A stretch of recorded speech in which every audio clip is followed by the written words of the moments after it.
March 21st, March 15th meeting of Los Osos Basin Management Committee meeting to order. So we have the pledge. Since you did such a good job last time, Rob, I'm going to do it. My pleasure.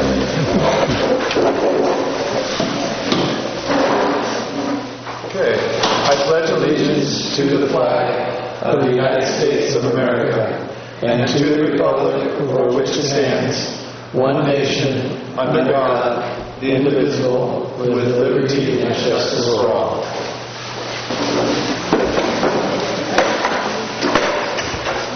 So, can we go ahead and have roll call, please?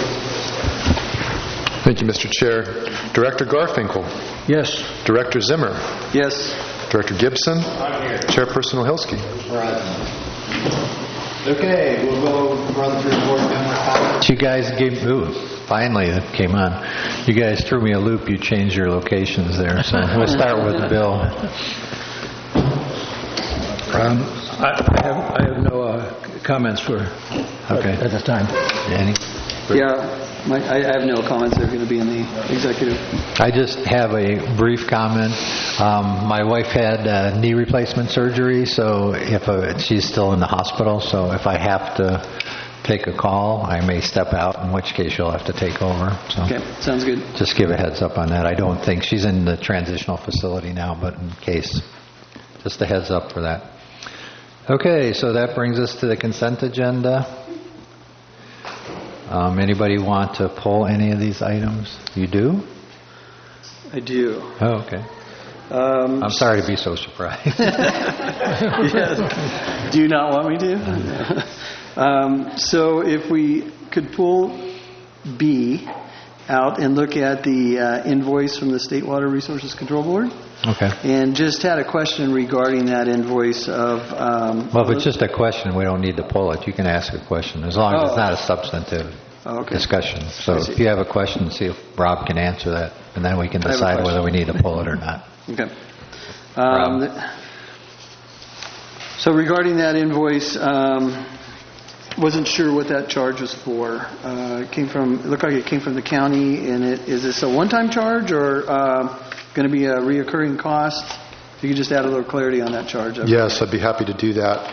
So the State Water Board reviewed actually work that was initiated before even the formation of the BMC, and that was on our creek discharge study.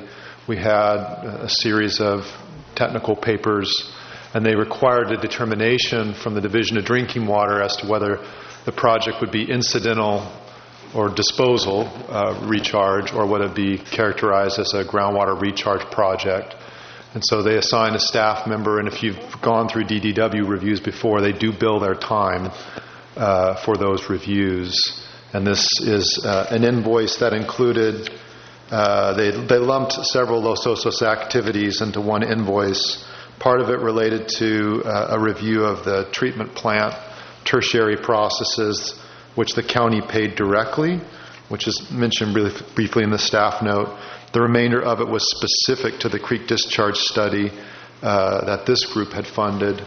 We don't think that's going to necessarily be ongoing. There's no active work that the state is doing right now, but they did give us that formal call that yes, it's a groundwater recharge project, which is why we're taking the next steps in the other part of the agenda.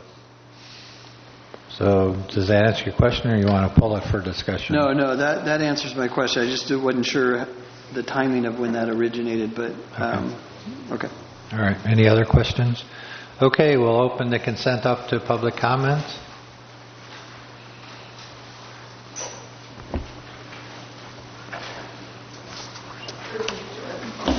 Yes. Throwing us off. I just wanted to say I thought the minutes are excellent, and I think that's a really, just commend whoever's putting the minutes together. It's very thorough and able to keep us all informed. Thanks. Thank you. Any other? So it's a pat on the back for you, Rob. No, it was actually for Matthew. That was 2 in a row. Okay. All right, good job, man. All right, thank you. So we'll close public comment, bring it back for action on the consent agenda. Move approval of consent. Moved, approve. Second. Second it. All right. You got that? I do. All in favor? Aye. Anybody opposed? Okay, so that moves us on to item number 6, which is the Executive Director's Report. Rob, we'll turn I it have over to you. a brief visual on this, on a portion of the report. Bear with me here.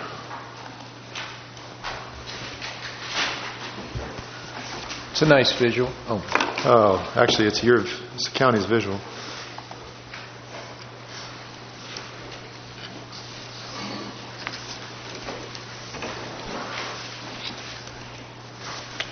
Okay.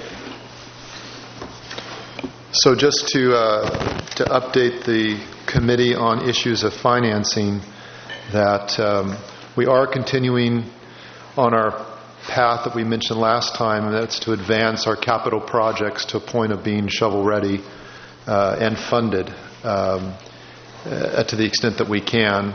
And once those are to that position, we'd have to make that decision as to whether a community-wide special tax is still warranted or whether those projects will be funded through rates and charges.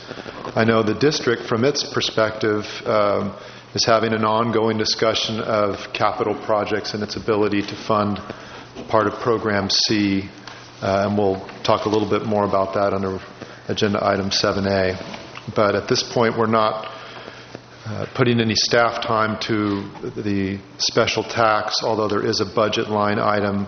When we decide to do that, we are carrying that budget. This visual, I don't know that we've shown this here, perhaps we have, I think is a helpful visual that shows the difference between the adjudicated area of the basin, which is shown in hatched red, and that is within the basin, what we call the plan area, and within the jurisdiction of this committee. The areas that are shown in yellow are outside of the adjudicated area, but are within Department of Water Resources, Los Osos groundwater basin definition. We call those the fringe areas. And the county has been working with those areas. They had a recent meeting to discuss the next steps to comply with the Sustainable Groundwater Management Act, or SGMA.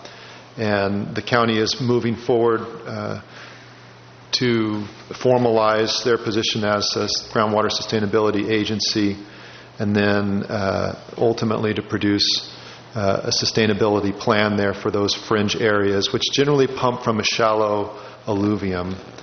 And so just wanted to give a general update on that. Some of you may have gone to the February 27th meeting, which I heard was well attended. So there's a series of regulatory deadlines that are facing those fringe areas, and there will be a public hearing on April 4th at the Board of Supervisors to talk about executing a resolution to formally form that GSA, or Groundwater Sustainability Agency, over those areas, and then they'll follow up with the preparation of the required plans. In the event that the county does decide to ultimately request that the DWR take another look at the groundwater basin boundary, they would do that in 2018. And there's a website link in the staff note for those who are interested in more information. Salt and nutrient management plan is ongoing, and we're expecting to see a draft of that document. Rob, before you go on, Sure. in case I think we should bifurcate this, so if anybody has any questions, Good. it would make it. Yeah, let's do it. So anybody have any questions on this? No. Yeah, just a little bit of This background. for questions, not discussion, just Right. for clarification here. So if the county forms the GSA, there'll be an advisory committee, and how will that advisory committee be established? Because the county will be the only agency participating, so is there, with the close proximity to the BMC, will there or should there be an opportunity for the BMC to be a part of that agency or not? What influence do we have? And I don't know if those details have been worked out yet or not. But so the meeting on the 27th was, I think, really positive, and the way I'm approaching it and our staff's approaching is that we would welcome any participation in the advisory committee for the fringe area GSA. It's not that many parcels. It's not that many people. If any interested individual wants to participate I'm okay with that. Whether there are some more constraints, I don't think it becomes an unmanageable group. The other thing to know about the work plan of the GSA, it's totally focused on getting a boundary modification to put itself out of existence, at least as far as a high priority critically overdrafted basin. And so we made this real clear to the folks who participated, that with their cooperation by giving us well information, we hope to further substantiate the case that there's no connection with the fringe areas and the adjudicated part of the basin. I think there's a good chance. We just need to go through the steps to document it, resubmit it to DWR, and get out of there. So we will continue to get an update on that and progress. Sure. And yeah. Absolutely. Okay. So April 4th is the formation of it. Like I say, we have the necessary studies in place. I know Martin may be able to explain a little bit more about it if you're interested, but basically we have to show the lack of communication with the hydrologic communication with the adjudicated part of the basin. And in the attempt to show that there's no connection, then that would support the basin boundary modification, right? Yeah. And so those areas would just not, it wouldn't get included into the BMC area.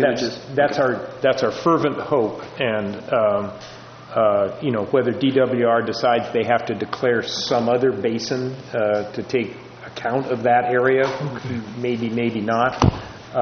We would certainly submit, and again confirmed by the technical studies underway, that it's not a high or medium priority basin. So that's our game plan there, and I think we'll be successful.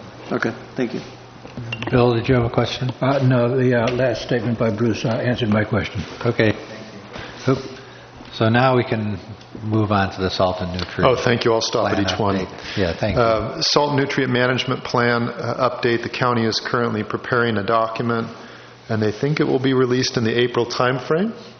So we're looking forward to that, and we'll certainly be talking about that in this context, but also there will be a community meeting. We'll see who actually shows up to a salt and nutrient management plan meeting in the community. I think county staff shook their head yes when you said that. Yeah. Pretty esoteric issue there. Any questions on that from the committee members? We have a brief status update from the Los Osos wastewater project. They're reached about the 75% mark with almost 3,200 connections, and they're ongoing. Flows are up a little bit.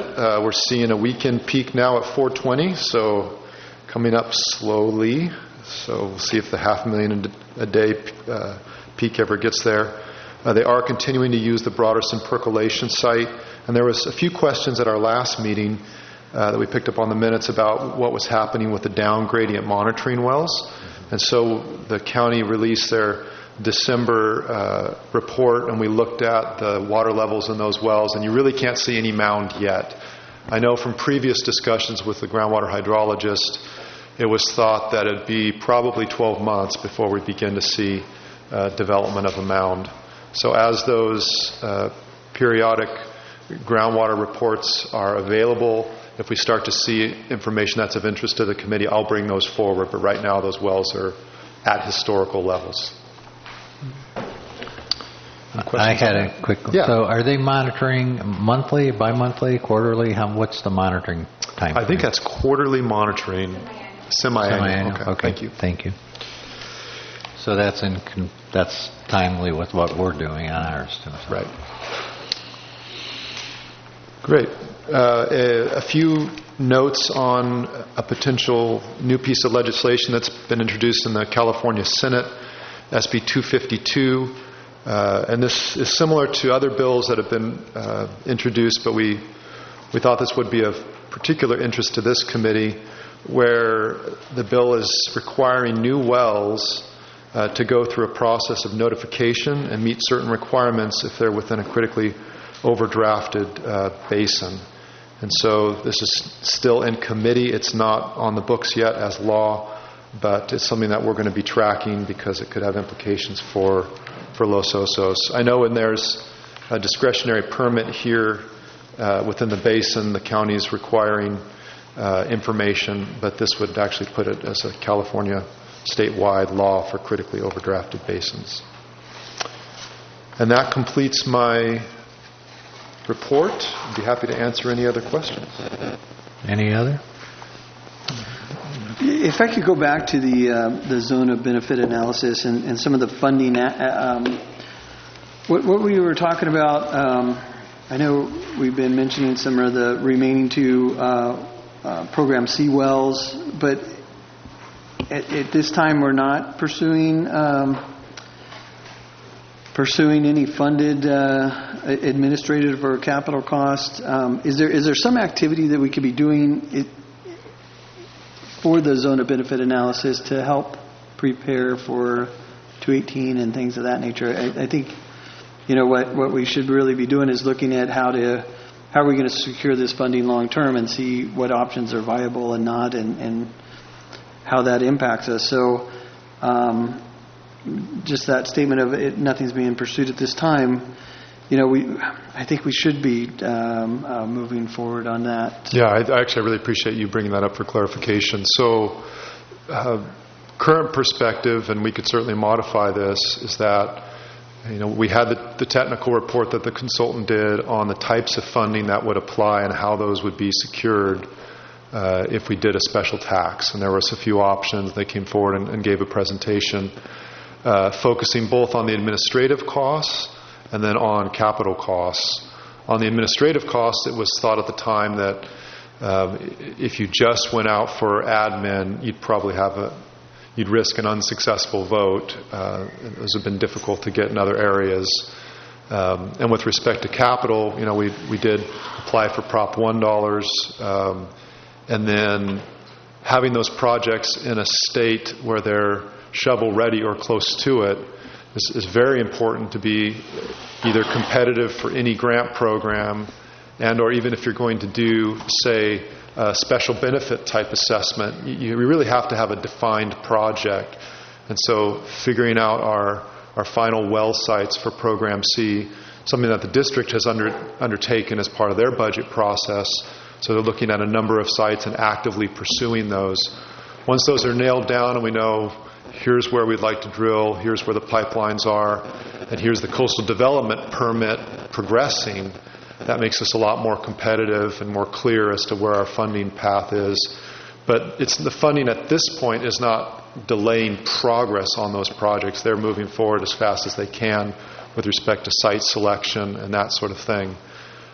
So be happy to take more committee direction on that, but that's, we've got a budget item that we can trigger any time for this calendar year.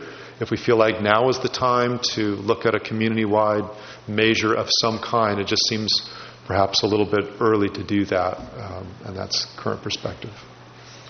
Yeah, no, that makes sense. Thanks for the clarification. In addition to these wells, are there other projects that we could be working on to get shovel ready or anything of that nature that, we have a list, and are there other projects that we could be looking at right now? Our Program A projects are already self-funded by the different entities, and so those projects are essentially funded now. Not all of them are complete. The district's 8th Street well being a prime example. It's been drilled but not equipped. Your Los Olivos well. The one project that was not on the previous month's list, which I brought forward under a different agenda item, is the monitoring well that we'd love to put in Cuesta by the Sea. Yeah. We put a number on that, coordinated with Cleeth a little bit on the cost of it. And so that's one that, again, we included it in the Prop 1 pre-app, but we'd like to see that monitoring well moved forward sooner rather than later. But when you get into programs B and D, those were at least originally identified as supporting future growth and not something that we needed under current population. All of the monitoring costs that are within the basin plan are already being funded through this committee. So the only other item is conservation, which is a separate agenda item here, and looking for funding for that. So really we've kind of rounded out the programs that are in the basin plan. We have strategies for each one. But That's current perspective. Comment. Also on Program C is the interconnection between S&T and Golden State. And that could be something that should start moving forward. We'd love to, in the case of the projects that the district's involved in, there's some forward progress there. If the two staffs of the two parties want to get together and begin looking at sites and specifics on that, we can certainly bring that forward into at least a planning stage. Perhaps it's a lot easier than the recently completed intertie between the district and the Golden State, which was expensive. I think we should pursue that, and I'll pursue that with Mark. Great. Any more questions before we go to public comment? Just a comment on that. I mean, I think that's great. It sounds like you are capable, possibly, of proceeding without the overall district-wide assessment, which I think makes it a very efficient process. I was only going to observe that the four different entities in this community, in this committee, have four very different sets of constraints and procedures and approaches to getting funding together.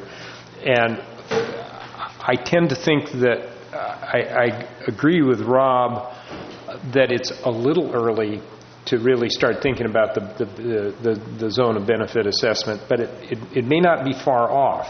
But what I think could usefully have is a conversation of how each entity would propose to approach their share of the infrastructure costs.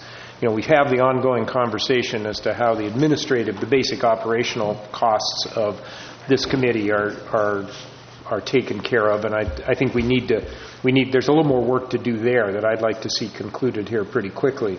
But I think the time is coming soon when we really need to lay down our cards and say, okay, how are we going to make this work? It'd be nice to see another annual report maybe coming out, or another set of monitoring, get a sense of whether we're headed in the right direction. We do have a couple of things that are a cost-benefit analysis that we'd like to have some more information on, such as creek discharge, such as to the extent to which do we want to denitrify the upper aquifer, whether there's a little more of that we want to do, whether that makes sense. So I think we need to keep this on the agenda and be sensitive to the time coming, in the medium future, maybe. So. Yeah, that makes sense. And just having all the projects looked at, I think the larger our portfolio, as we're working on these through the individual entities, but when we're pursuing it as a basin management committee, having all of those projects, I think, would be better for the community too. Right. Okay, so we'll take public comment on items on the executive director's report.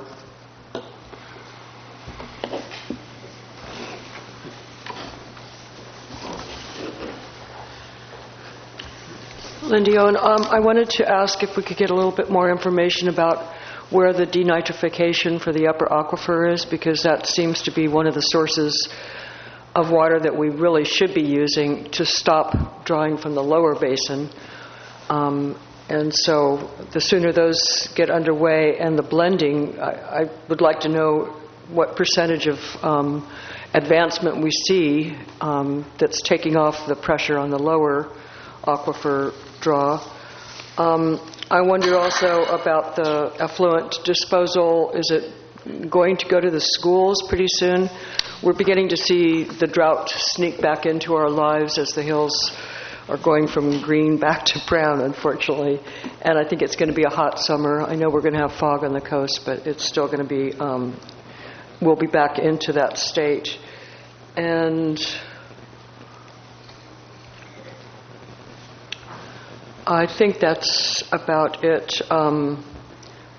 Would like to know how well the sewer plant is doing in its performance, too. Thank you. Thank you. Any other public comment on the executive director's report? Okay, seeing none, we'll close. Do you want to respond to those questions? Yeah, Lindy gave a great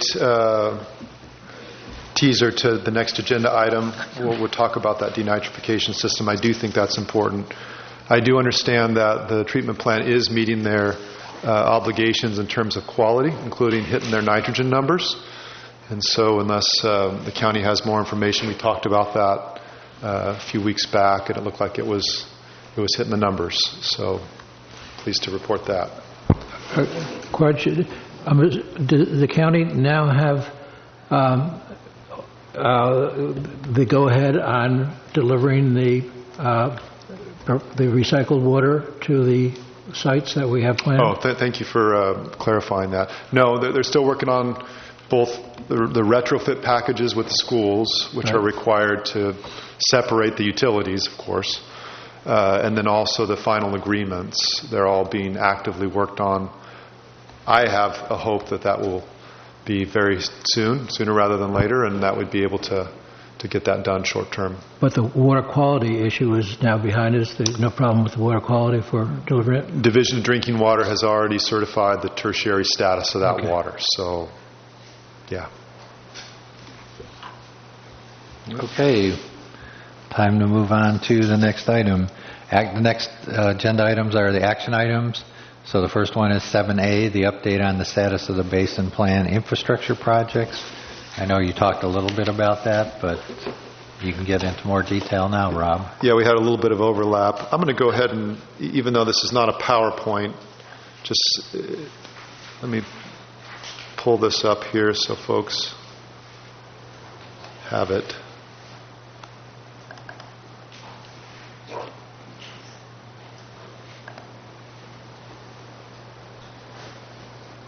As I talk through it.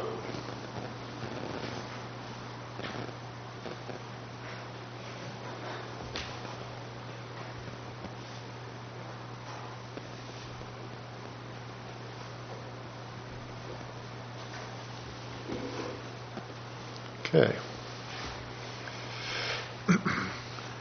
I don't pretend that that's large enough to clearly see, although it might help just generally move us along. I do have a PowerPoint on some other items later. This time we included within the table in your staff note not only the status of each project, but also where applicable estimated construction value. So I'll walk through verbally for the public who don't have eagle eyes. But so under Program A, the water system interconnection between the CSD and Golden State, which was previously funded, has now been complete. And so for S&T, if you want to look at the plans that we put together to do that, that was a bidirectional intertie, more complicated than what you'll have to do.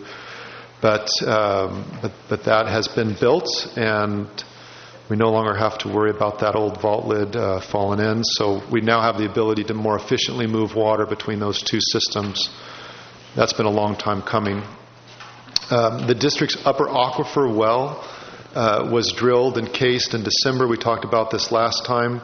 We are bringing forward a proposed budget to the district's board to equip that well and move it forward, thinking that will be in construction late summer and then complete by June of next year or sooner, hoping that well can perhaps be up and running. And that is an upper aquifer well that will be able to blend with the adjacent lower aquifer well, which is literally 15 feet away, going to Lindy's comment. So that will give us an immediate shot in the arm of 100 acre-feet plus of upper aquifer water that won't require denitrification because nitrate levels are actually pretty modest there, and we will have it as a blending well. The South Bay well and the Palisades well modifications are all complete. Those are Program A projects. We also added a little clarifying language on the Golden State's Skyline well and blending project. That one is going to be in construction shortly. Permits have been secured. Equipment has been purchased, and they're still looking to complete that in fall of 2017. And so that project's going to be in the ground shortly. And what we've done in this summary is we've added a line item under Program B. To remind folks, Program B is an upper aquifer program that involves denitrification.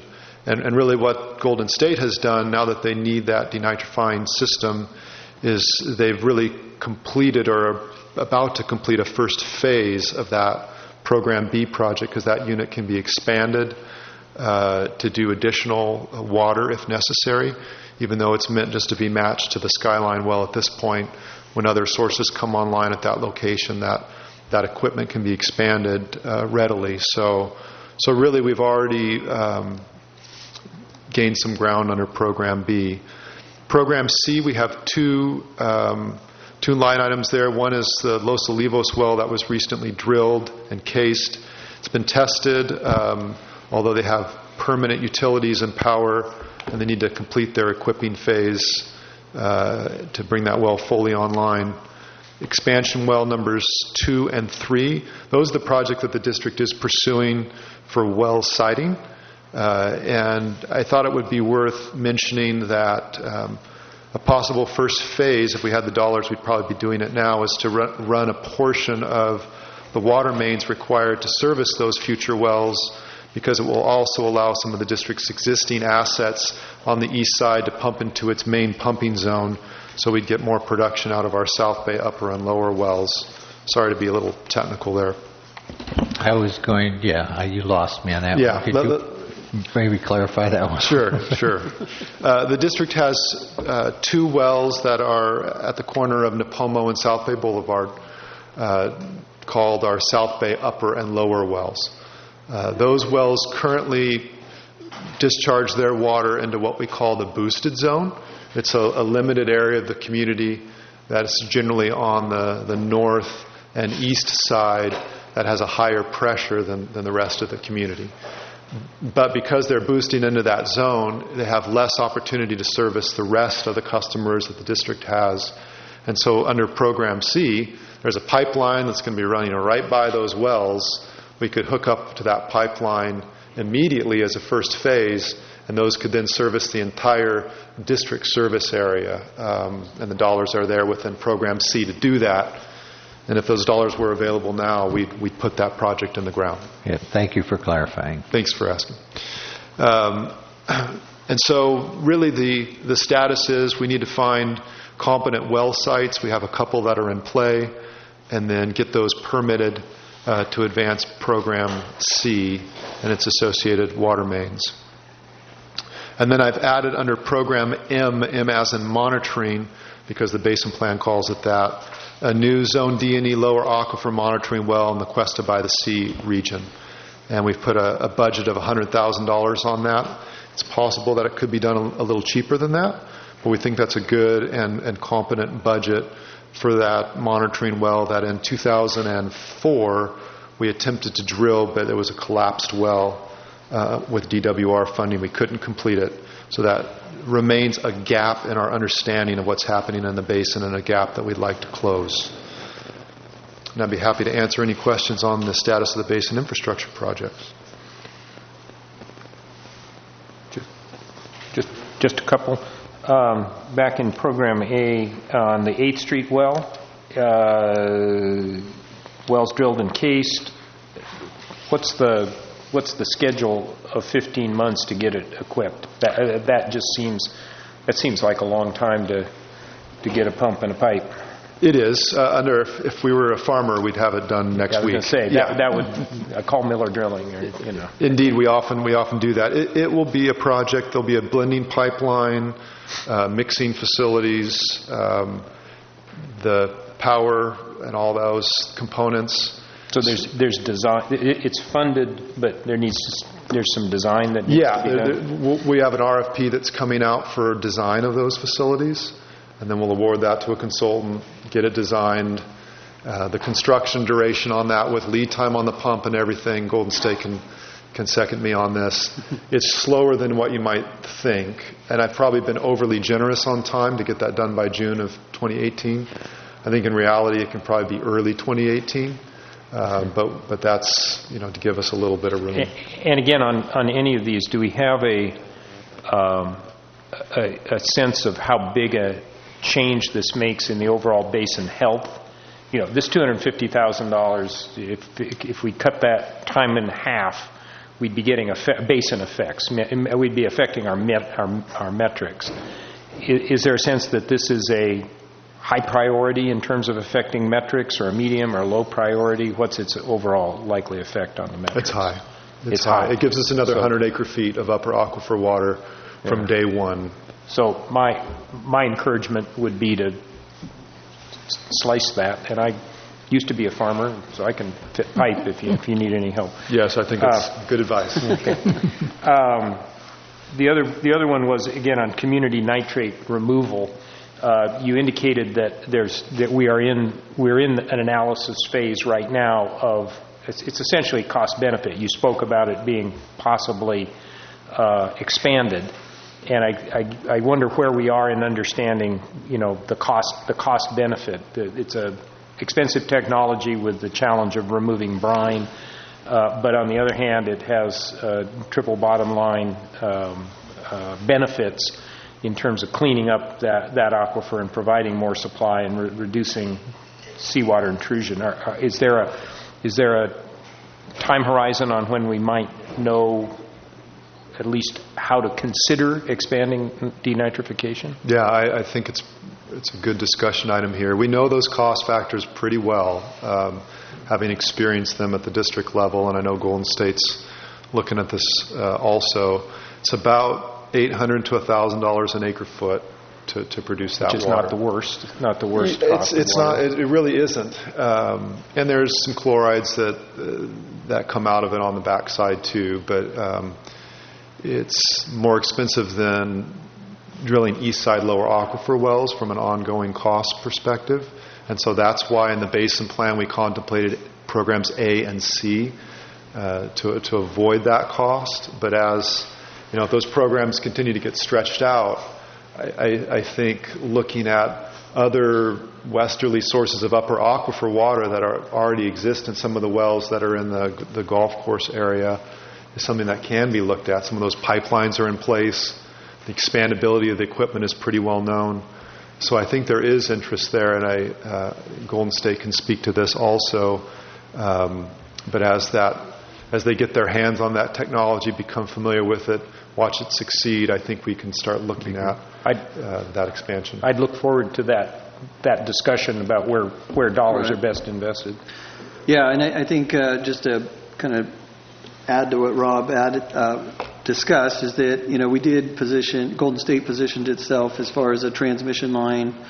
The facility that we have at Rosina can be expanded. So the capital side and infrastructure is a small component versus the operation and ongoing O&M costs that are tied to that. So that's where maybe with Rob's help we could get together and look at those a little bit closer and have some type of a budget summary of what that would look like and timing. But I think getting this project that we have on Rosina up and running and really get some hard cost out there. We anticipate we'll have this by summer, late fall up and running, and at that point we got hard numbers that we could really define and know exactly what we're doing there. Great. Thank you, Mr. Chair. We know that in general there's a lack of cost-effective brine disposal mechanisms in the county. That's a county-wide issue that increases the cost of that probably by twofold compared to if you were in the Bay Area. So, interesting regional issue. Okay, so we'll go ahead and take public comment then on item 7A.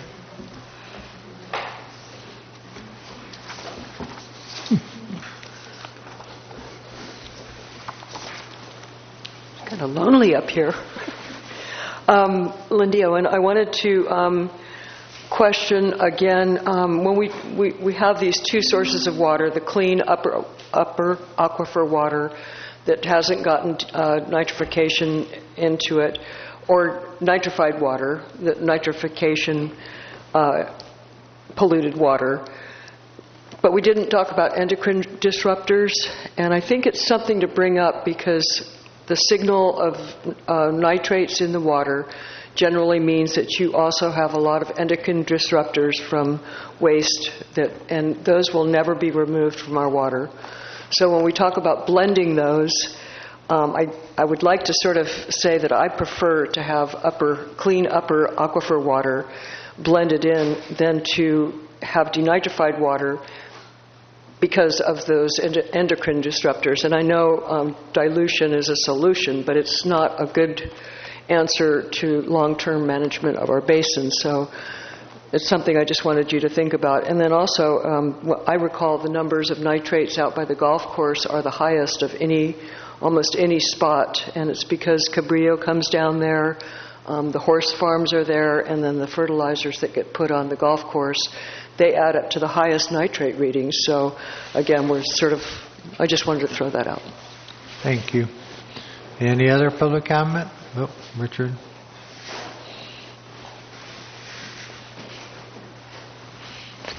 Richard Margetson, one question. Currently, for the CSD, since you're the district manager, engineer, overall for the CSD, what's the operation and maintenance cost to pump an acre of foot right now? An acre foot of water. Thank you. Any other comments? Okay, seeing none, we'll close on 7A and bring it back. You want to respond, Rob? Sure. I think we're sitting at around $300 an acre foot, combined pumping cost in our system, in rough dollars. Okay, thank you. Any other comments before we move on? All right, Rob, 7B, update and discussion of Los Osos Community Plan. Great, thank you. Recommendation is to review and approve the draft letter that we discussed at our past few meetings. Yes, indeed. We did draft a letter along the lines of what we thought we heard at the last meeting, really restating some of the basic parameters of the basin plan and emphasizing to the entities who would review this letter the multiple programs in the plan and their status and how they relate to build out of the community. We also mentioned the distinction between the plan and Sigma, which is a topic that coastal staff is only now beginning to interact with. We try to make clear that while we're separate from Sigma processes, we try to meet a lot of the same goals and objectives as Sigma within the plan for a sustainable groundwater approach. And then also bring them up to speed on the activities of this committee and the ongoing adaptive management that you'll be doing as part of your annual report process. The only other thing that this letter does is highlights something that you talked about in a previous meeting last year, where you looked at build-out water demand numbers given some of the efficiency measures that have occurred within the community, and revise the projected build-out to within a range that was significantly lower than what the basin plan contemplated.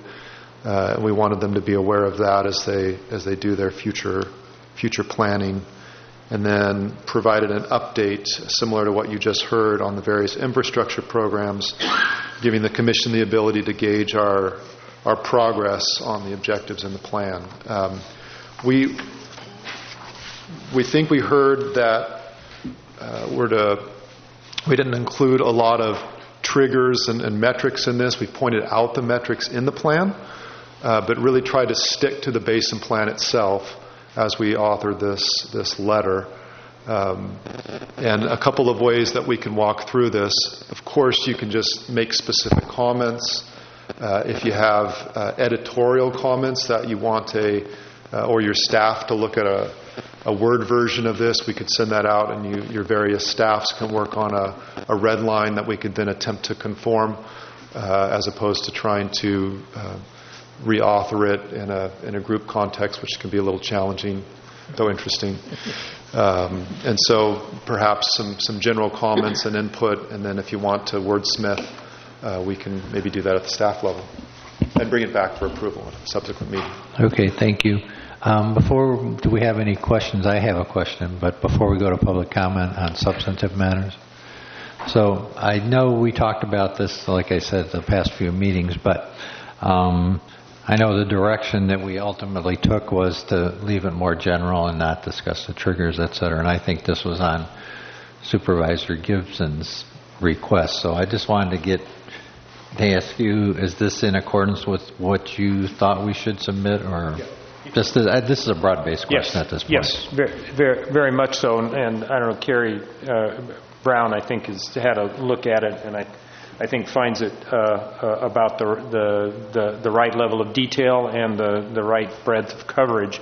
The issue here is we're doing land use planning in the update of our community plan. This is a resource and infrastructure constraint on land use planning, and so I think the most important thing for us to do is transmit to the county planning process the details of how we go about our business and what they can expect in terms of a water supply, and we'll take it from there. So I think that's exactly right. All right. So any other questions before we go to public comment? Yeah, I'd just like to add on that. So if we're looking at I'm trying to understand the BMC's role, and I understand the county's land use role, but looking at our plan or our authority, do we, for future water use, and how, is that something that will come before us? If there's a development out there, will that come before us from the BMC, and we would have to meet certain criteria in order to have additional water on the basin? I'm trying to tie it all together of how our response ties into the county and what our role of purview is on. So, if I might, Mr. Chairman, I think this is a matter of coordination. Right. The BMC has said, look, we have to do this, and this to sustainably serve existing development. We also have in our plan another set of initiatives to serve a build-out that is consistent with what the county is projecting the build-out of the plan to be. So, from a BMC as a body approach, I think our job is to make good on the initiatives that we've put forward in an appropriate time frame that meshes up with the development horizons that are going to be outlined in the local coastal program and the growth management ordinance that's a separate part of the county planning process. So I think we want to be on the same page. I think there's another level which is more jurisdiction by jurisdiction. So as individual development proposals come forward, the purveyor is going to, and again, coordinated amongst purveyors and with the basin management effort, to decide that yes, we will serve that development under these conditions in this time frame. So that's how I see the whole thing fitting together. Well, I think that's similar to the way it is now. I mean, the district's not issuing any will serve letters. I'm not throwing you guys under the bus, but you guys are. So that's a matter of, we're the individual water purveyor, so what the policies are. But I see the Basin Management Committee as trying to bring those policies together in the big picture thing. But as far as the individual purveyors, the bottom line call is ours. Yeah. But I would like to see an integrated effort in that regard. And that's exactly why I asked the question, just to look at that timing and how we coordinate that together. Right. As this community plan comes together, I would like to see us as a basin management committee come together with a resolution to that, because we do have 3 different entities serving water under different. Well, I agree with Bruce. I mean, we're not looking at. Obviously, we're not the purveyors, but we definitely can come up with. I mean, we're not going to look at, this committee's not going to look at it on a project-by-project basis. No, right. But we will come up, hopefully, with policies that will be implemented from all the water purveyors. And we've talked as a committee about how we bind the 4 entities together, possibly for financing reasons as a JPA. Right. If we go that route, that would be one place to coordinate policy. Short of that, if we don't need to go that route, maybe an MOU among entities to lay out how we're going to proceed. Right. Yeah. Okay. Thank you. Anything else? We'll go to public comment. Mr. Chair, one thing sparked by the discussion, and that is Special Condition 6 within the Coastal Development Permit. Right. If these vacant properties are in the prohibition zone and vacant, really no development can occur until the commission itself determines that there's substantial evidence that there's a water supply for them. So, and that's what we're working the LCP update to provide. Right. And I think everybody's familiar with that. I think we've discussed that one. I mean, it does raise the issue that this community plan update does have to be approved by the Coastal Commission ultimately. Right. So they'll have their crack at it too. So, okay, so we'll go to public comment. Item 7B, the update and discussion of the Los Osos Community Plan.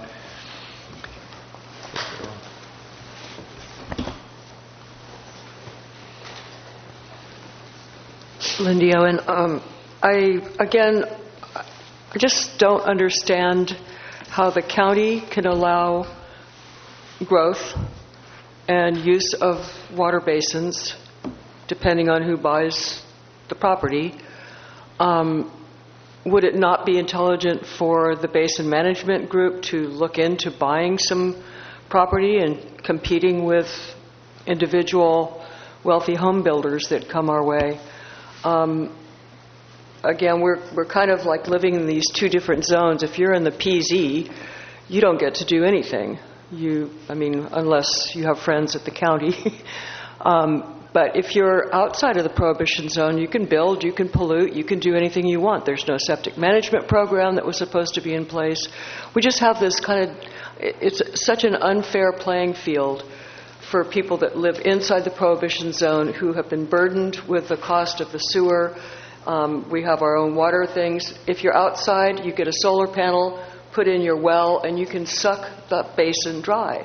So I would like to see that discussion come back to center again. Again, we don't know how much water is being used outside of the prohibition zone so all those things are just still completely disturbing when we talk about trying to save a basin, and yet some people are in the right place and other people are never going to be in the right place.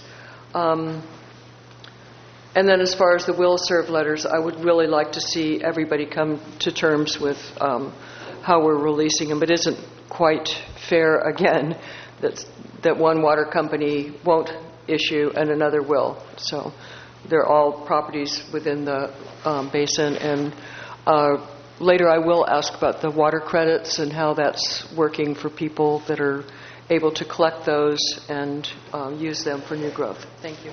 Thank you.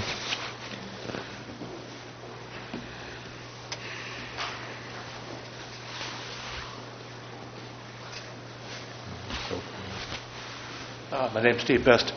On that same tone, I've been going to the land use meetings there at for LOCAC, and I've been seeing some interesting precedents being set with the use of the land, larger properties being subdivided outside the prohibition zone, and it seems to be setting a dangerous precedent that properties that were large enough to be outside the prohibition zone are now being subdivided into smaller lots that are the same size as the properties that are within the prohibition zone, but are now going to be treated the same as larger properties.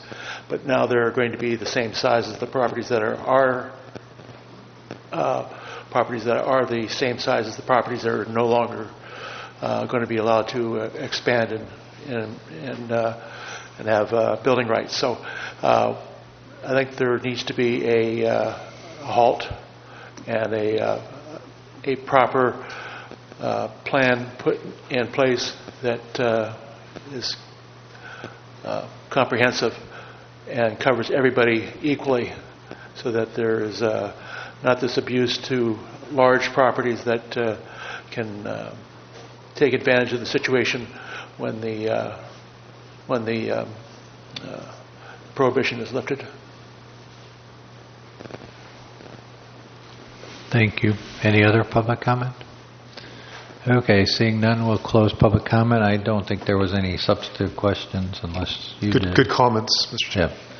Okay, so... I just have one comment. You suggested, Rob, sending out the letter in a Word form for comment, edited and comment, or suggested edits and comments. I would like to see that happen.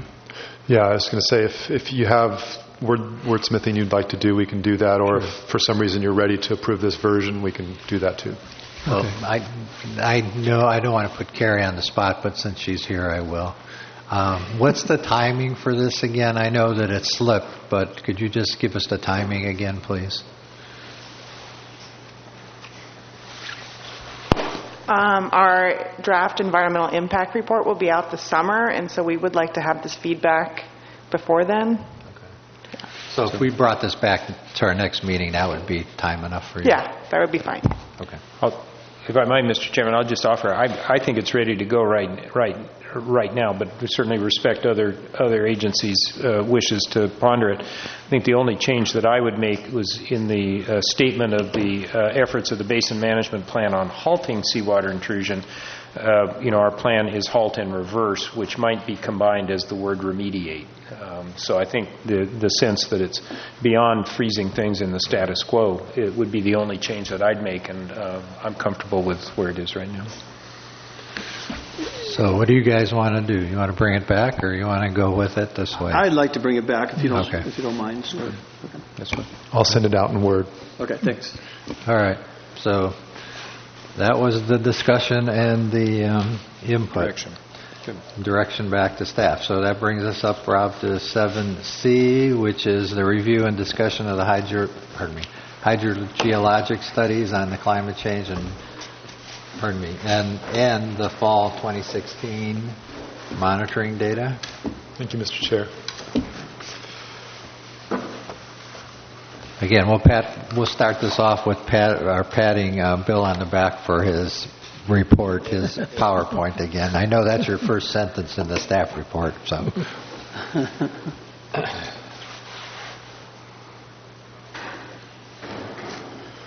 I thought it would probably be the most helpful to walk through the chloride metric and some of the fall monitoring results because it really helps you to understand what comes in the climate change document.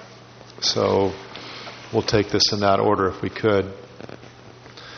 This is a map of all the lower aquifer monitoring well points. And I've highlighted in a big yellow circle sort of, to me, one of the most important and interesting wells, which is down by the bay access there in downtown Baywood. And that is a Zone E well. A couple of specific points of interest. As you look at the results from the fall, I wanted to remind everybody, because and we've said this before, but we're going to say it every time, and that is the seasonality of these chloride levels is significant, and it can change monitoring event to monitoring event. I mean, for years we watched the front sort of go back and forth on the west side, impacting certain wells, leaving others alone. And so I would caution everybody not to come to long-term conclusions using short-term data, either positive or negative. Let's look at the long-term trends as opposed to the snapshot in time. But I think there's some interesting results that are important. We'll go clockwise here. Up in the top, lower aquifer monitoring well number 11 is a deep zone well. That's the bottom portion of our lower aquifer. Zone D and E are both within the lower aquifer. Zone E is the lowest zone. So that is truly the leading edge of seawater intrusion. Because of its density, it comes into the deeper zones first. And so that's where we will see it first on that well that's right on the coast. And in our last fall monitoring event, we did see an increase in chlorides there. It was small, but an increase was certainly noted up to 173 from 151 earlier in the spring. So we'll see what happens this spring, but that's a monitoring well to watch closely. Going clockwise, you see the district's 8th Street well. Rob, I just want to make sure we're clear on all of this. So, because when I read through this, there was some, it sort of seemed there was some discrepancy in it, or it wasn't done consistently. So what we're comparing here and what your analysis is showing here is the end of the summer, the August monitoring, with the end of the quote-unquote rainy season monitoring.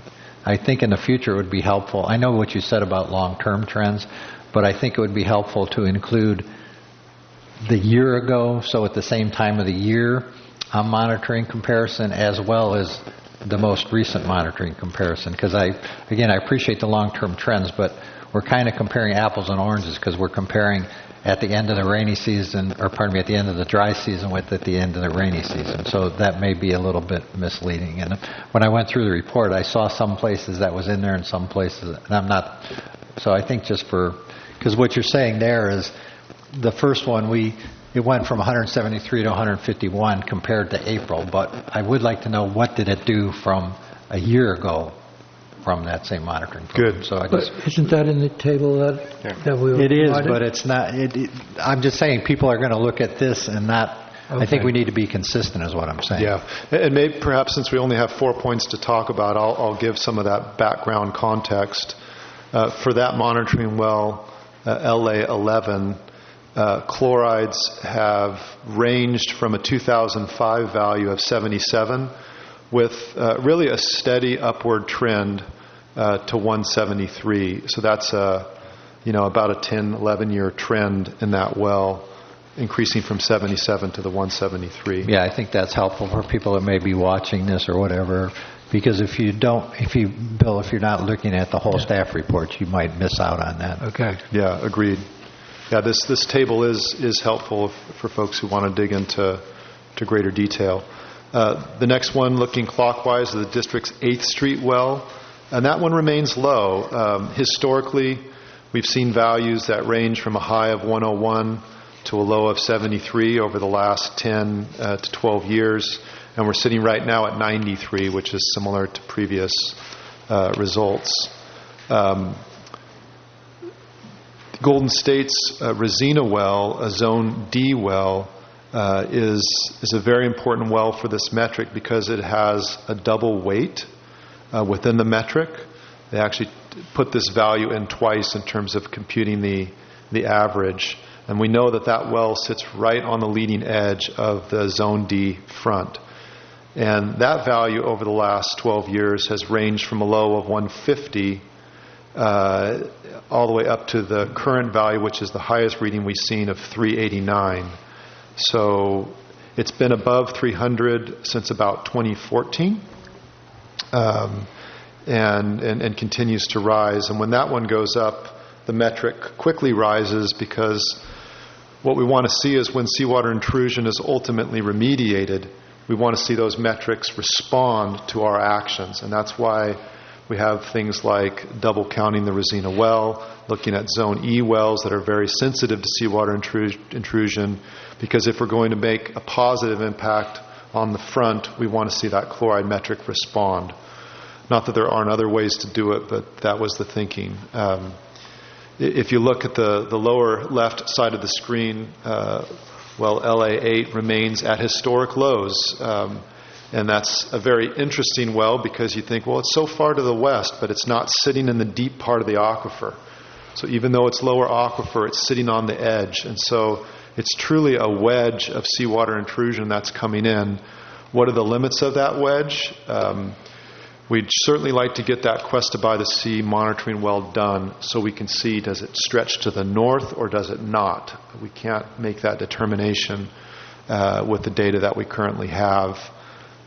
So we've got that gap.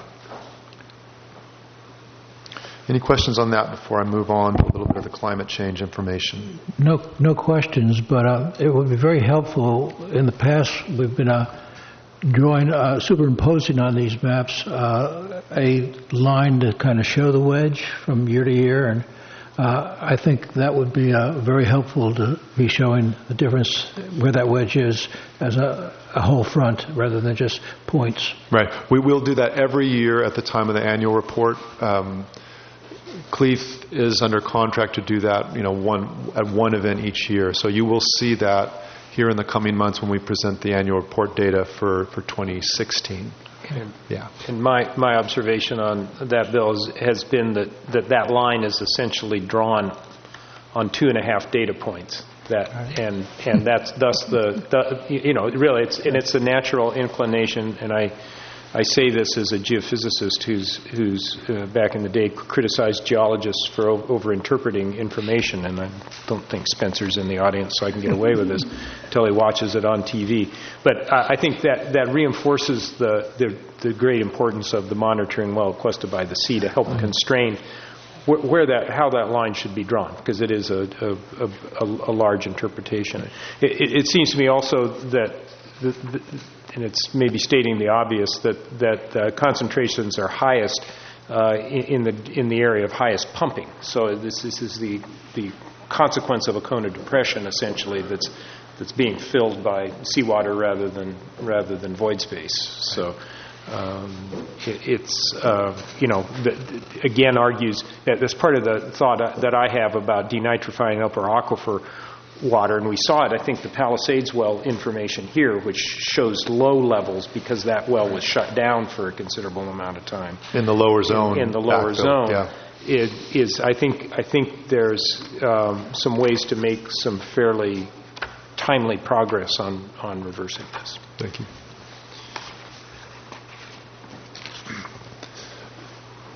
So Cleith Harris prepared a focused technical report on climate change and answering the question, what happens if we have long-term loss of our average rainfall?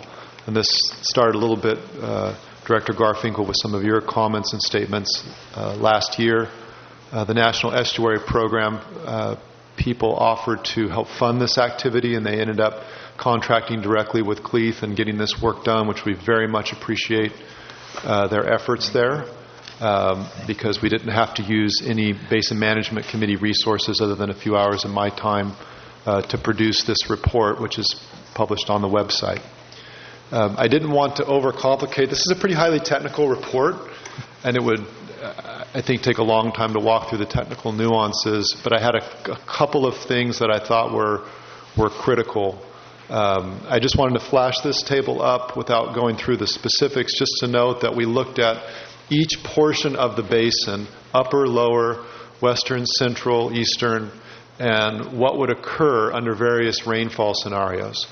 In previous years, when we worked with the EPA on a climate change study, we really looked at worst-case climate change models, which were mid-century models that predicted 1/3 of our average rainfall was going to be unavailable, and that the long-term average would be 67% of the current average, which is about 17 inches a year. We wanted to calibrate this and look at various scenarios ranging from 100% down to that 67%, and then also look at all our current assets. We call them the 2016 scenario, where all our current pumping assets were in play, versus when we complete programs A and C. And so a lot of technical information, but I'll try to boil it down here to some simple conclusions. So, simple conclusion. When you look at the basin plan goal of only pumping 80% of the sustainable yield that's available in the basin in any given year, when you look at that goal and you apply that to different long-term rainfall scenarios, you come up with a very, very tight correlation between rainfall average and yield. That's the bottom line. In fact, it's eerily close when you look at our current assets. If we get 90% of the rainfall, we get 90% of the yield. If we get 80% of the rainfall, 80% of the yield. It almost follows a straight line relationship, which I thought was interesting and helpful. Further confirming that this basin is a basin that responds to recharge. You don't have these other forces at play when it comes to yield. When you look at the completion of programs A and C, the correlation changes a little bit, but still stays substantially the same, and that is, as we have reduced rainfall, we have reduced recharge, and our yield drops. When you look at those programs, the yield actually drops a little more, because when we complete some of our program C wells, those wells are sitting on the westerly edge of Los Osos Creek, and as we lose rainfall, those wells just don't recharge as aggressively as we'd like on the west side of the creek, and so we do begin to substantially lose some yield under under reduced rainfall. If you look at the worst case model predictions, where we only have 67% of our current rainfall, there's really no difference in yield between what we have today with our current assets and what we would have under Program C, just because we don't have much creek flow occurring and not enough to recharge those wells. An interesting conclusion. A couple of other important issues that came out of this latest set of model runs is that the location of pumping continues to be important. If you look at our distribution of pumping last year as purveyors, particularly for the district, we continued to use some of our west side wells to meet peak demands during the summer. And as we pump those wells, we really are not optimizing the yield of this basin. So even though our overall pumping was only 1,000 acre-foot as purveyors, to the extent that we're pumping some of these westerly lower aquifer assets, there really isn't any sustainable level of pumping in those westerly assets. As you pump them, they're right in the middle of the seawater front, and chlorides are going to continue to come in. And so, consistent with the basin plan goals, we need to withdraw from those assets, shift to the upper aquifer and to the easterly wells, and get off of for us, the Palisades well. For Golden State, try to back off of the Rosina well to the extent practical. And so as we ran the model under current pumping scenarios, we found that if we continue to pump those westerly assets, we can predict a continued increase in chlorides. So I think from a Basin Management Committee's perspective, the big takeaway is don't just look at gross production in the basin. Look at the location of that production, and let's have a focused effort to get off of those wells that are continuing that cone of depression on the west side, those lower aquifer wells. And that completes the discussion. I'd be happy to answer questions. Could you go back one slide before this? That one? There, yeah. So what that tells us is that at 90%, then the we figure the metrics will go higher than our target of 80%. Of 90% rainfall will go higher than 80%. And the other question I have, and I wish Wallace was, not Wallace. Wait, Bill, hold on. Bill, could I interrupt you? I didn't follow. Yeah, I'm sorry. For 90% of rainfall, the average, if it goes down to 90%, the second column. The second column, okay. Then the metric goes up above 80%. Anything less than 80% is what we're looking for, and just a 10% change now I understand. will make Thank it go you. above the 80%. Yeah. And I was just wondering why you're still using the 17.5 inches as the average, which we've been using for a long time. Why aren't we taking into account the average over the full period? I know that when Cleath and the peer reviewers looked at this, they sought for a balanced hydrologic period, drought and areas where there is enough rainfall. And they selected the median rainfall amount. I'd probably have to defer to them for a more satisfying technical answer to that than what I can give. I would like to know why they're choosing that and not updating it. Yes. So will the results of this study or memo go into our annual 2016 annual report? I think it would be a good appendix to our adaptive management plan, yes. Okay. Excuse me. Go ahead, Ram. That completes my presentation. I'd be happy to answer any other questions. Any other questions? Okay, seeing none, then, excuse me. Got a bad throat going here. So we'll go ahead and open it to public comments. Yep, Jeff. It's public comment on item 7C. Thank you, Mr. Chairman, committee members. My name is Jeff Edwards, and I just really wanted to make one point, and that is that it appears that our basin is fairly responsive to precipitation, and so I think that underscores the importance of the creek discharge that you're pursuing now, because when we are in periods of drought, or certainly in the summertime, which this is a seasonal program for the summer, that we're in essence mimicking nature in terms of how our groundwater basin, at least zones D and E, are recharged. So I think, again, my takeaway is that this data, to a large extent, underscores the importance of that project. That's all. Thanks. Thank you. Any other public comment? Hi, I'm Lexi Bell from the Estuary Program, and we helped support this effort. And I just wanted to thank Rob and the committee for spending some time getting through the document with Cleith Harris. And we find it helpful to be thinking about the larger picture, both precipitation, groundwater, and the creek flow in the watershed. And so we can be a resource for that in the future, hopefully.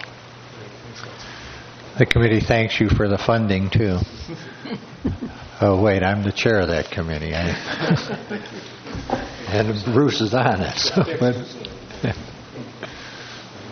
Lynette Tornotsky. I had a question on page 6 of the report where it says stream flow records are available for 19 years between 1976 and 2002. What happened after that? Is that something we should get more records on? Why did it happen, and what's happening next? What page are you referencing, Lynette? Page 6 of the Cleith Harris report. Okay, thank you. I've got it.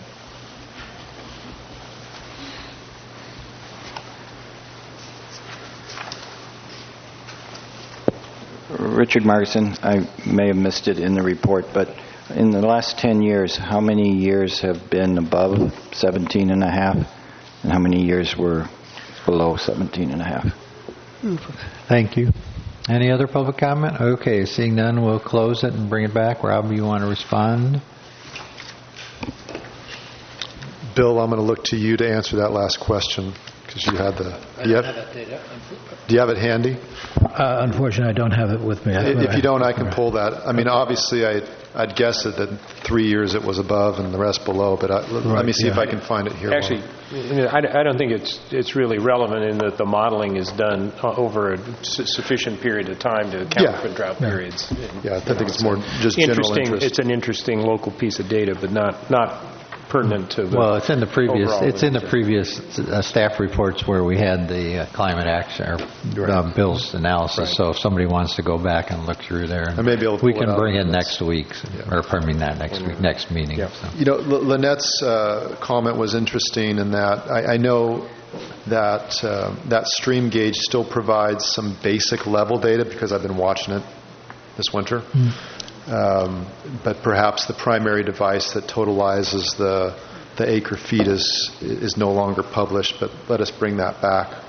Cleith knows the detail on that. I think that's worth finding out about. Yes. Okay, anything else? Okay, so this is basically a receive and file. Receive and file. So we'll move on then to item 7D, which is, update on the water conservation program. Thank you, Mr. Chair. We provided an update in coordination with County Public Works staff, and their current perspective is that they'd like to take our water conservation implementation plan addendum to the Board of Supervisors and look to get that plan endorsed. I wanted to be careful not to raise expectations beyond what I heard from county staff, but it does appear that there'd be some support for providing funding, certainly for some of the indoor programs contemplated in our recently approved rebate program, and possibly to the extent that a nexus can be determined at the staff level and at the board level between septic tank repurposing and recycled water use long term, that there could be some outdoor funding as well. But that's as far as we wanted to sort of report on that. But that would be going to the board as early as April, and that's something that County Public Works would take the lead on I also inquired with, is that me? I also inquired with county planning staff who run the Title 19 program, going with some of Lindy's comments earlier, just because it wasn't clear to me how things were being handled now that all the retrofits are essentially complete within the community. There are properties that are continuing to develop outside of the prohibition zone, or properties even within the zone that have betterments proposed but that aren't vacant today. So there is development occurring, and that development is following under the requirements of Title 19. And what county staff is currently doing is they're allowing retrofits that are beyond toilets and shower heads. They're currently approving washing machines. And it seems to be what most development folks are coming in to apply for. Washing machines are one of the elements that were the least efficient within our analysis, just because they have such a short lifespan. And even if they're funded initially, there's no guarantee that 5 years later that they'll be continuing to be funded unless the code changes. So one thing that the committee may wish to consider is, again, consistent with your implementation update, having the county look at some of the programs such as hot water recirculation devices or other measures, indoor and outdoor, that may be more appropriate long-term, and items that they could consider as Title 19 continues to function outside the prohibition zone.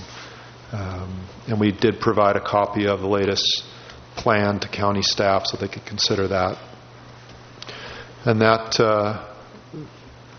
is your update for the day. Any questions?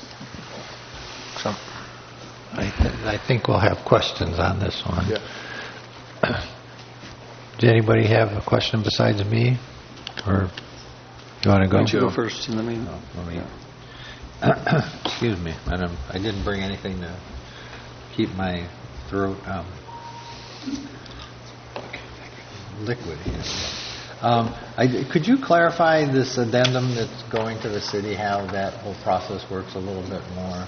Sure. Pardon me, going to the county. Just clarify that process for the people that may need a little further understanding. Yeah, absolutely. Just so we're all talking about the same addendum, we provided the link there. That's the addendum that we approved here at this committee level in November.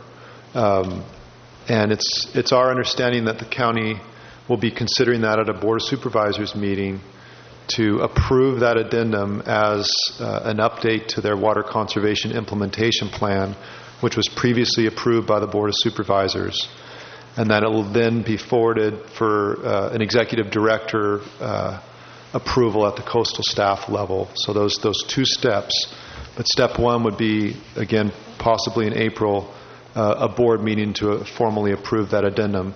And that when approved, that funding for those projects, those rebates that have a nexus with the wastewater project in the eyes of the county, which would certainly be indoor retrofits, and possibly outdoor repurposing when it's related to recycled water, that funding may become available for those measures under the addendum, and that would all happen within a fairly modest amount of time, again, looking at the April time horizon. Does that make sense? Yeah, well, the second part of my question was, how does this dovetail with the Title 19 retrofit credits, and is there overlap? So in other words, if I get a credit or rebate for X dollars, I can't still use that as a Title 19 retrofit credit? That's right. You see what I'm saying? Yes, okay, thank you. That puts me in a different direction. So these are really two different sources of funding for retrofits. Under the item that the County Board of Supervisors would consider in April, that's a public source of funding flowing through the wastewater project. In the prohibition zone only. In the prohibition zone only, thank you. And the Title 19 funding is a private source of funding, developer funded.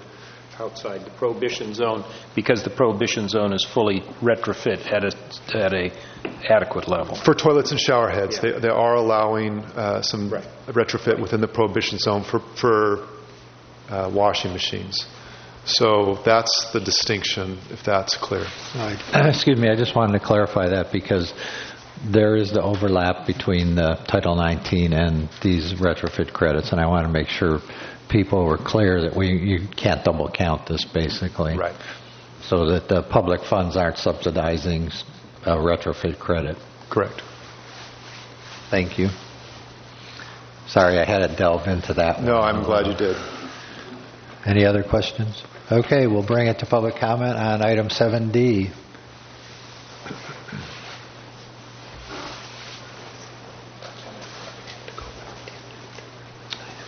I wanted to ask, I've been thinking about something that could be very helpful to leaks, and that would be considering a conservation benefit from water alarms.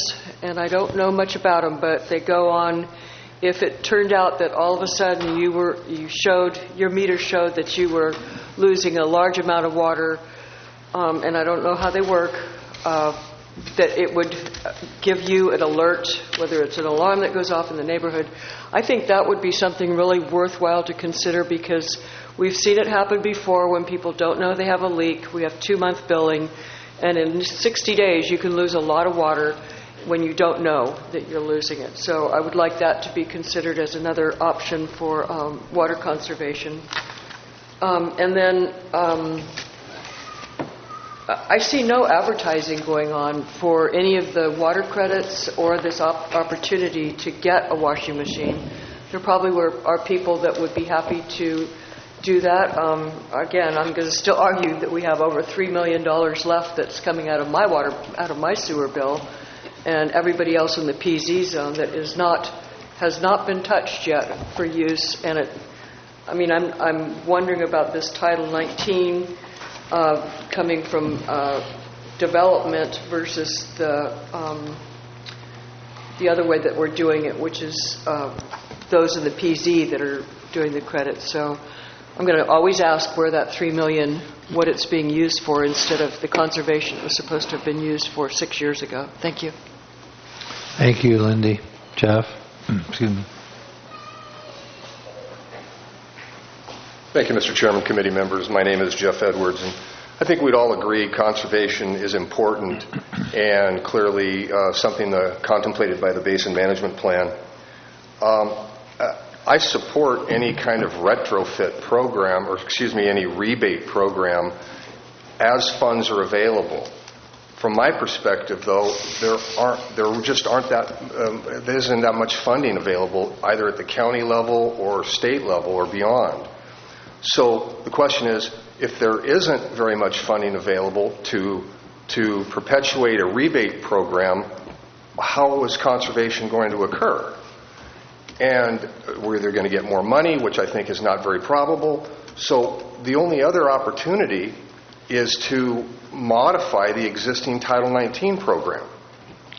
And if this matter is going to the Board of Supervisors for consideration, why wouldn't we ask the board at the same time to authorize an amendment to Title 19 to allow for some additional conservation driven by private sector funding?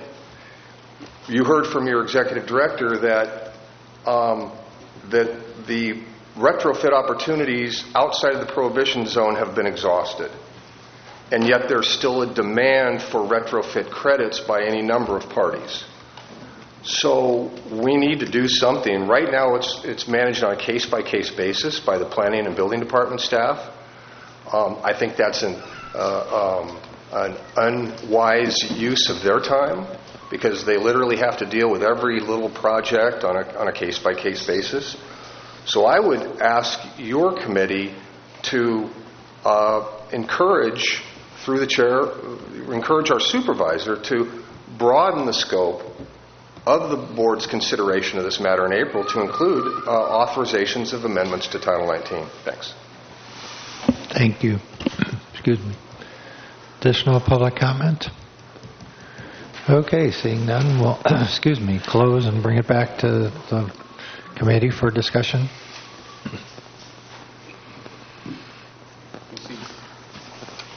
we'll presumably report back. Update and provide input Yeah, to staff. Do we have any additional input, or are we waiting until after? We'll just wait till the board sees this item. I'm not sure when. The crush of recent business has kept us from it, so we'll report back when it's happened.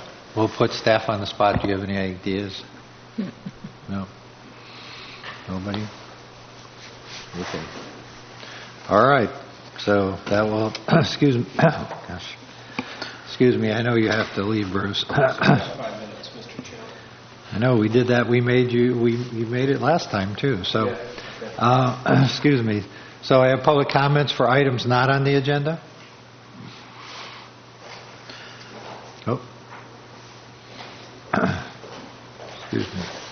And I will just really encourage the conservation.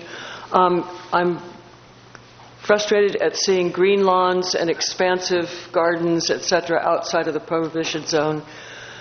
So we're all in this together, but obviously some people have no idea that we have a water problem. Thank you. Anything else? Okay, seeing none, then we'll... Can I just follow up? I think we talked about having a conservation subcommittee. Well, let me close public comment first. Okay, now. I was just commenting on Lindsay's comment, though. We previously discussed here having a public or a community conservation subgroup or committee. You know, I just wanted to follow up on that and see if that's something that you know, there's still an interest in and that we plan to pursue or not. And I was curious if there was any inquiries from the public on that after our last meeting. So I think there was a few people talking about it. I don't know if anything came up that. Yeah, Mr. Chair, if I might, we certainly reflected on that as we prepared this agenda package.